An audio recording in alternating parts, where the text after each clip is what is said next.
Hello students, good morning to all. Welcome to our e-learning classes. My name is Ronak Jain from Joy and Campion Schools, Sagar.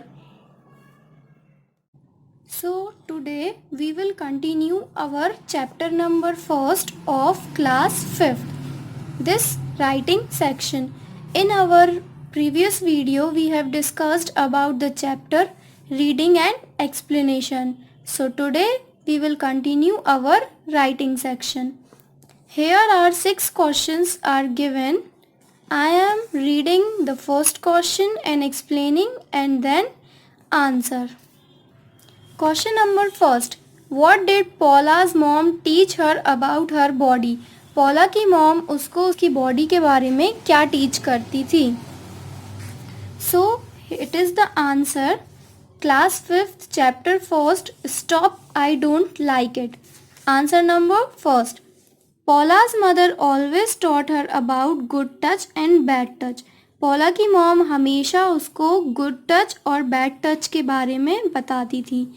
तुम अपनी body की owner हो. अगर कोई तुम्हें हक करता है या फिर टच करता है उस वे में जिस वे में तुम्हें पसंद नहीं है तो तुम्हें ना कहने का अधिकार है. This is our answer number first. Now question number 2. Where did Paula go with her parents one day? Paula अपने पेरेंट्स के साथ कहाँ गई एक दिन? Answer. One day Paula and her parents went to visit Uncle Percy. When they arrived, Uncle Percy embraced Paula so hard that it hurt her. एक दिन पौला और उसके पेरेंट्स अंकल पर्सी के यहाँ पर विजिट करने गए. जब वो पहुँचे तो अंकल पर्सी ने उसको गले लगाया इतने ज़ोर से कि उसको दर्द हुआ. Question number 3. What did Paula do when Uncle Percy put his hand on Paula's thigh? पौला ने क्या किया जब अंकल पर्सी ने अपना हाथ उसके थाई पर रखा? Answer number 3. When Uncle Percy put his hand on Paula's thigh, जब अंकल पर्सी ने अपना हाथ पौला के थाई पर रखा तो वो फ्रोज मतलब बहुत ही ज़्यादा डर गई और वो स्तब्ध रह गई और बुरी तरीके से डर गई. उसको बहुत ही ज़्यादा अनकंफर्टेबल फील हुआ और उसने बोला stop, I don't like it. रुको, मुझे ये पसंद नहीं. ये चिल्लाते हुए वो रूम से बाहर भाग गई. Question number 4. What happened when Paula told her mom what had happened? क्या हुआ जब पौला ने अपनी माँ को बताया कि क्या हुआ था? Answer number 4. When Paula told her mom what had happened, जब पौला ने अपनी मॉम को बताया कि क्या हुआ था उसकी माँ ने उसको गले लगाया और बोला I am proud of you पौला, मुझे तुम पे गर्व है, तुम बहुत ही बहादुर लड़की हो. You did the right thing by running away from Uncle Percy and telling me everything. तुमने बहुत सही चीज़ की कि तुम अंकल पर्सी से भाग आई और मुझे सब कुछ बता दिया. Question number 5. How did Paula feel after sharing her problem? Paula को कैसा फील हुआ अपनी प्रॉब्लम शेयर करके? Answer number 5. Paula felt much better after she had spoken to her mother. Paula को बहुत ही अच्छा फील हुआ जब उसने अपनी माँ से बात की. उसकी माँ ने बोला कि हमेशा याद रखना तुम अपनी बॉडी की ओनर खुद हो, तुम अपने शरीर की मालिक हो और तुम्हें तुम्हारी मर्जी के बिना कोई भी टच नहीं कर सकता. Question number 6. What did Paula's mother advise her to do if something like that happened again? पौला की माँ ने उसको क्या सुझाव दिया अगर ऐसा कुछ दोबारा होता है तो तुम्हें क्या करना चाहिए? Answer number 6. Paula's mother advised her that if you feel uncomfortable with someone, you must run away from that person and tell me. पौला की माँ ने उसे सुझाव दिया कि अगर तुम्हें किसी के साथ अनकंफर्टेबल फील होता है, अच्छा फील नहीं होता है, तो तुम्हें उस व्यक्ति से दूर भाग जाना चाहिए और मुझे बताना चाहिए. अगर मैं वहाँ नहीं हूँ, even if I am not there, You can talk to your papa or a teacher or any other elder you trust. अगर मैं वहाँ नहीं हूँ तो तुम अपने पापा या फिर टीचर या फिर किसी और बड़े से बात कर सकती हो जिस पर तुम्हें भरोसा हो. So here our question and answer ends. ये क्वेश्चन आंसर की फोटोग्राफ पीडीएफ मैं आपको ग्रुप में प्रोवाइड कर दूंगी. So you have to write this question answers in your fair copy. Question is from black pen and answer is from blue pen. Now let's move towards our grammar portion. gerund, infinitive and participle. So first we will learn what is gerund. A gerund is formed by adding ing to a verb. It functions as a noun. जो gerund होता है वो किसी भी verb में ing लगाने से form होता है और ये noun की तरह function करता है. Now let's understand what is verb. A word used to describe an action. Verb जो है वो word होते हैं जो कोई action को describe करते हैं. Like run, play, eat, learn, etc. जिस भी वर्ड्स में हमें कुछ एक्शन, कुछ करने वाला काम दिखता है वो वर्ड्स हमारे वर्ब के अंदर आते हैं. जैसे दौड़ना, खेलना, खाना, स्विम करना, डांस करना. Any type of work is comes under verb. Now gerund जो है वो वर्ब के साथ ing फॉर्म होता है और नाउन के जैसे एक्ट करता है. मतलब वहाँ पे जो हमारा सब्जेक्ट, मेन जो सब्जेक्ट होता है वो वर्ब प्लस ing फॉर्म में अगर है तो वो gerund है. For example, swimming is a very good exercise for the body. Swimming अपनी बॉडी के लिए बहुत ही अच्छी एक्सरसाइज है. तो यहाँ पे टोटली बात किसकी हो रही है? स्विमिंग की हो रही है. और स्विम करना एक टाइप का वर्ब है जिसमें ing ऐड है. तो ये हमारा जो स्विमिंग है ये क्या होगा? gerund. Another example, learning is good for studies. याद करना पढ़ाई के लिए अच्छा होता है. तो यहाँ पे जो हमारा लर्न है वो क्या है? वर्ब है और उसमें ing फॉर्म है और यहाँ पे टोटली बात किसकी हो रही है? लर्निंग की. तो ये हमारा gerund होगा. अंडरस्टूड? इसके बाद आप बुक के एग्जाम्पल्स को स्टडी करेंगे. My sister's favourite activity is dancing. यहाँ पर जो सिस्टर की एक्टिविटी है वो क्या है? डांसिंग है. Dance plus ing. तो ये भी हमारा gerund होगा. अब हम समझते हैं इन्फिनेटिव क्या होता है. इन्फिनेटिव सेंटेंसेस जो होते हैं वो बेसिकली एक वर्ब होती है. वर्ब मीन्स कुछ भी एक्शन होता है या जो भी वर्क डन होता है उसे हम वर्ब कहते हैं और उसके आगे टू लगा होता है.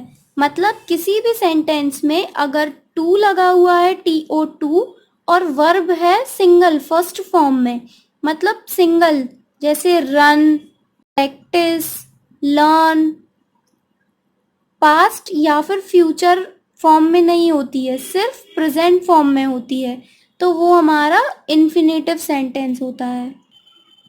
For example, he called to inform me about the competition. यहाँ पे इन्फॉर्म फर्स्ट फॉर्म में है और आगे टू लगा हुआ है. डेफिनेशन देखते हैं हम इसकी.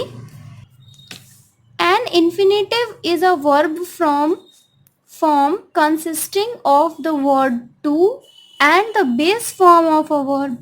verb का base form हो जिसमें और to word हो, TO2 word हो, और वो कैसे भी यूज हो सकते हैं? noun के जैसे, adjective के जैसे या adverb के जैसे. adjective क्या होता है? जो noun की क्वालिटी बताता है. जैसे कि Ram is a good boy. तो राम जो है वो अच्छा लड़का है. इसमें जो गुड है वो एडजेक्टिव है और जो एडवर्ब होता है वो वर्ब की क्वालिटी बताता है. वर्ब क्या है हमारा? रन. जैसे कि शी रन्स वेरी फास्ट. वो बहुत तेज दौड़ती है. तो इसमें जो वेरी फास्ट है मतलब वो दौड़ने की क्वालिटी बता रहा है कि कैसे तेज दौड़ता है, स्लो दौड़ता है। तो ये सारे हमारे एडवर्ब्स के अंदर आते हैं। Now we will understand what is participle.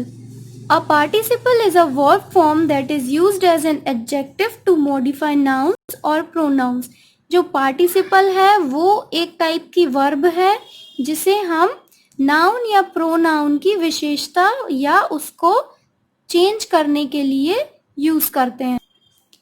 Two types के पार्टिसिपल्स होते हैं, एक प्रेजेंट पार्टिसिपल जो आईएनजी से एंड होता है और पास्ट पार्टिसिपल्स जिसमें वर्ब की सेकेंड फॉर्म लगती है, like ED, EN, D, T, इनसे एंड होता है, ED, EN, D, T, N और N E. For example, mother gave milk to the crying baby, माँ ने रोते हुए बच्चे को मिल्क दिया। और आई लाइक रोस्टेड पीनट्स, मुझे रोस्ट किए हुए पीनट्स पसंद है। इसमें ये जो वर्ड्स हैं क्राइंग और रोस्टेड, ये क्राइंग बेबी को डिस्क्राइब कर रहा है और यहाँ पे जो पीनट्स हैं उनको रोस्टेड डिस्क्राइब कर रहा है कि बेबी कैसा है, क्राइंग रोता हुआ बेबी, और पीनट्स कैसे हैं, रोस्ट किए हुए। तो ये जो हैं वो पार्टिसिपल्स होते हैं। अब जिरंड और पार्टिसिपल, प्रेजेंट पार्टिसिपल और जिरंड, ये लगभग सेम होते हैं बट डिफरेंट हैं, क्योंकि जो जिरंड है वो नाउन के जैसे एक्ट करता है और जो प्रेजेंट पार्टिसिपल है वो एक एडजेक्टिव के जैसे कि the singing parrot entertained everybody. अब ये जो सिंगिंग पैरट है मतलब गाते हुए तोते ने सबका मनोरंजन किया। तो यहाँ पे तोता कैसा है, गाता हुआ है। तो ये जो पैरट है उसके बारे में उसकी एडजेक्टिव बता रहा है, उसकी विशेषता बता रहा है, तो इसलिए ये एक एडजेक्टिव के जैसे फंक्शन कर रहा है, इसीलिए ये क्या होगा, पार्टिसिपल होगा, प्रेजेंट पार्टिसिपल। और यहाँ पे ये जो जिरंड है, gerund act as a noun करता है, जैसे कि the parrot like singing, parrot को सिंगिंग पसंद है। यहाँ पे सिंगिंग इसकी कोई विशेषता नहीं बता रहा है, बल्कि क्या बता रहा है कि पैरट को सिंगिंग पसंद है, इसीलिए यहाँ पे जो सिंगिंग है ये एक नाउन के जैसे वर्क कर रहा है, इसीलिए ये एक जिरंड है। अंडरस्टूड? अब हम अपनी एक्सरसाइज के तरफ बढ़ते हैं। Let's do our exercise. First one is केली वॉन्ट्स टू लर्न जर्मन। केली वॉन्ट्स टू लर्न, यहाँ पे टू है और लर्न है, तो ये क्या होगा, इन्फिनेटिव। फर्स्ट वन ये हमारे लिए दिया हुआ है। सेकंड हम देखेंगे, my aunt went shopping with me yesterday. तो यहाँ पे ये जो वर्ड है शॉपिंग, शॉपिंग देखें तो इसके साथ शॉप है और वर्ब की फर्स्ट फॉर्म के साथ आईएनजी है, मतलब कुछ भी वर्क डन हो रहा है, शॉपिंग। तो ये कैसे एक्ट कर रहा है, एज अ नाउन, क्योंकि ये कोई एडजेक्टिव नहीं है, किसी की विशेषता नहीं बता रहा है, तो this is our gerund. Second हमारा जिरंड है। I am really scared of ghosts. यहाँ पे ये जो स्केयर्ड है इसमें ईडी लगा हुआ है और ये वर्ब की सेकंड फॉर्म है, तो इसलिए ये क्या होगा, हमारा पास्ट पार्टिसिपल। नेक्स्ट है he wants to go with me. यहाँ पे वॉन्ट्स टू गो, टू है और गो यानी वर्ब की फर्स्ट फॉर्म है, तो इसलिए ये क्या होगा, हमारा infinitive, I. Next is the lecture was boring. Lecture कैसा था, बोरिंग था, तो ये लेक्चर की क्वालिटी बता रहा है कि बोरिंग था कि अच्छा था, तो ये एक्ट एज अ एडजेक्टिव कर रहा है, that's why it is present participle. Next is the wailing baby wanted some milk. Wanted, यहाँ पे वांट में ईडी लगा हुआ है, वर्ब की सेकंड फॉर्म यूज्ड है, इसीलिए this is past participle. Next is writing a diary is a good habit. यहाँ जो राइटिंग है, राइट मीन्स, राइट एक वर्ब है और उसमें आईएनजी लगा हुआ है, और ये कोई एडजेक्टिव नहीं है, किसी की विशेषता नहीं बता रहा है, बस ये है कि writing a diary is a good habit, तो ये हमारा जिरंड है। सॉरी, थर्ड फॉर्म है। Stay away from the broken glass, यहाँ पे वर्ब की थर्ड फॉर्म है, इसीलिए ये हमारा पास्ट पार्टिसिपल होगा। We hope to visit our grandparents soon, यहाँ पे टू है, वी होप टू एंड उसके साथ वर्ब की फर्स्ट फॉर्म, तो इसलिए ये हमारा क्या होगा, इन्फिनेटिव होगा। ये जो एक्सरसाइज है इसकी मैं भी आपको फोटोग्राफ पीडीएफ में ग्रुप में सेंड कर दूंगी, इसको भी आपको अपनी कॉपी में करना है। ये जो पेंसिल वाला वर्क मैंने किया है ये आपको नहीं करना है, आपको बस इसको ऐसे लिखना है, पूरा ब्लैक पेन से लिखना है। जहाँ जहाँ मैंने अंडरलाइन की है उसको आपको ब्लैक पेन से अंडरलाइन करके ये जो आंसर्स हैं इनको फिल करना है अपनी कॉपी में। Now next exercise is fill in the blanks. यहाँ पे जो भी करेक्ट जिरंड, प्रेजेंट या पास्ट पार्टिसिपल या इन्फिनेटिव आएगा वो हमें फिल करना है। तो फर्स्ट वन देखते हैं। I would like dash more in order to stay fit. I would like to मतलब कि मैं एक्सरसाइज करना पसंद करूँगा ज़्यादा क्योंकि मुझे फिट रहना है, तो यहाँ पे टू एक्सरसाइज आएगा। I would like to exercise. Second is the boy dash the red T shirt is my neighbour. वो लड़का जो अभी रेड टी शर्ट डैश है यहाँ पे, ये मेरा नेबर है। तो टू वियर का मतलब होता है कि अगर हम टू वियर को देखें तो ये इसका मीनिंग हो जाएगा कि मैं चाहूँगा, द बॉय चाहेगा रेड टी शर्ट पहनना। और वॉर्न का मतलब होता है पहनी थी, इसलिए हम क्या लिखेंगे, वियरिंग, कि जो बॉय अभी रेड टी शर्ट पहने हैं वो मेरा नेबर है। Third is she is incapable of dash good decisions. वो कैसे डिसीजंस में इनकेपेबल है, मतलब वो असमर्थ है गुड डिसीजंस में। तो टू मेक का क्या हो जाएगा कि बनाना चाहेगी, या फिर मेड मीन्स बनाए थे, तो यहाँ पे भी क्या आएगा, मेकिंग आएगा, कि वो गुड डिसीजंस करने में या बनाने में असमर्थ है।